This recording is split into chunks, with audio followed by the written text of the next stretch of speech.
everybody, Image here. Game 3 of this second best of 7 series between CJ and Hite. It's also our first rematch from a game from the previous day. It's a Terran versus Terran, and it's Iris versus gogo. They're going to be playing on Neo Harmony. And before I get into any stuff of that nature, I just want to make a quick announcement.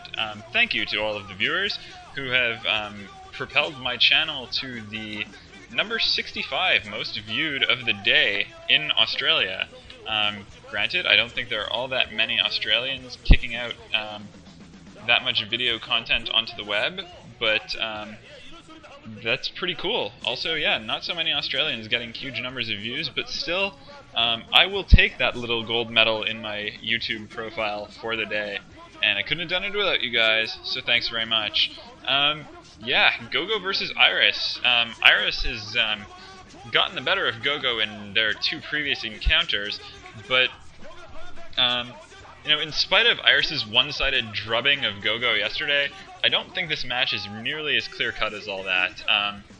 Gogo took a big risk with that early 14cc, and he got stomped for it, but yeah, there's nothing to suggest that in a normal game, Iris would just roll over gogo quite that easily.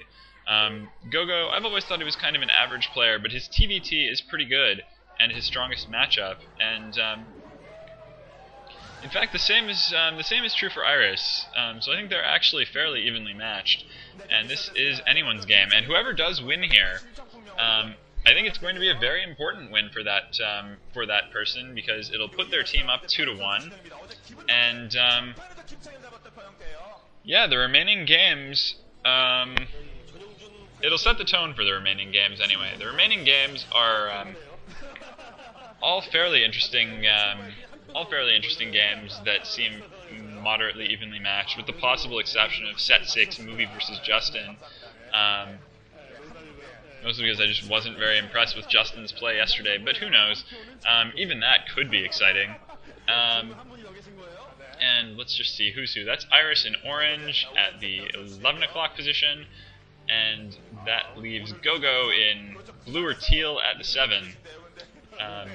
Very intense looking coach. I think that's CJ's coach Cho, who I would have to say for his selection of movies, yesterday's ace is something of a mad genius. But let's see if his coaching is going to carry CJ through. Incomprehensible signs for me. CJ something or other. I really can't tell if that's like a CJ rules or CJ can go die in a fire sign. It's hard to tell. I kind of wish I could read Korean and make some sense out of it.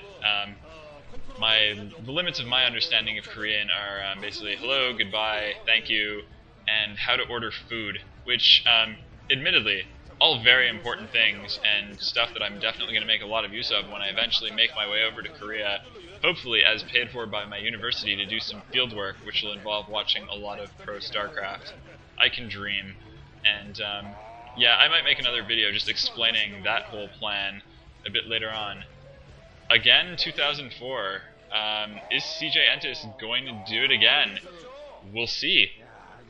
As an Entus fan, I hope so, but they've got a long way to go before that. They've got to get through a pretty tough Hite SPARKYZ lineup, for one thing, and in addition, they're going to have to play the winners of STX versus Samsung Con, and if they win that, then they have to play SKT1.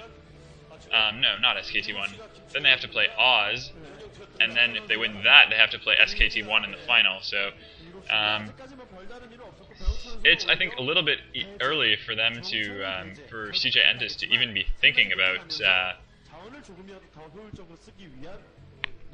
going all the way here. Obviously, it's a goal that they'll want to have, and that should, you know, inspire them to good performance. But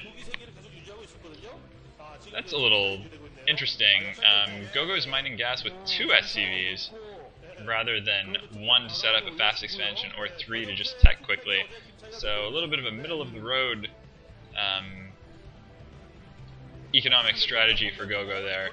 And he's got his ramp blocked with Marines to prevent this scout from accomplishing anything. Meanwhile, on the opposite side of the map, Iris is going for a fast expand, which, and he's got a machine shop going up on 1 factory, whereas Gogo has gone for the 2 factory build. So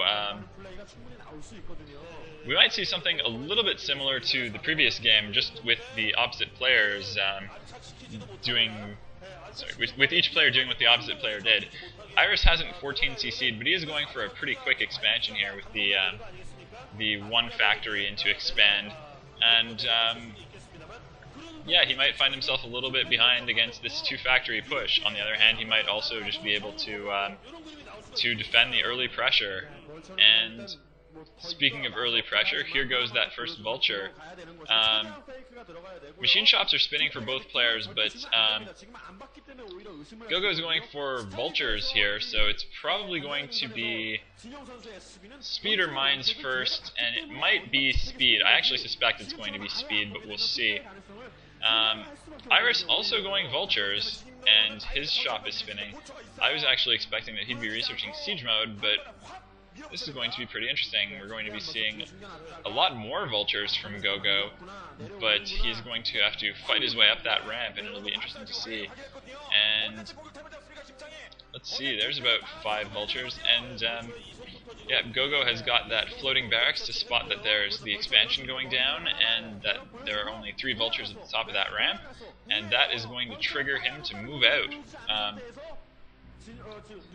And I think these early skirmishes are really going to decide the course of the game.